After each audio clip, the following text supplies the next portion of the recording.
Ruby तेरी मैं भी तेरा रब्बा दिला विच तेरा ही बसेरा। तेव्हाही मित्रच होतो, आताही मित्रच आहोत. असं आम्हाला वाटतच नाही की आम्ही आता म्हणजे लग्न केले तरी असे काही बदल होणार आहे त्यात. मी म्हणलं ना, तो असलं की आय फील कम्प्लीट. एकच वर्ड आहे, कम्प्लीट. रडू नको tension घेऊ.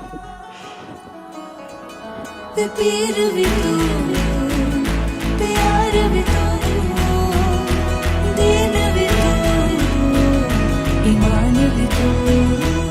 तर लहानपणापासून असल्यामुळे आम्हाला कधी असं वाटत नाही की ती थोडीशी मोठी आहे किंवा काय, तरी आमच्यासाठी ती नॉर्मलच आहे. जी पण आहे, जशी पण आहे, she is good in a nature. चांगला नेचर आहे, स्वभाव आहे. पीर भी तू प्यार भी तू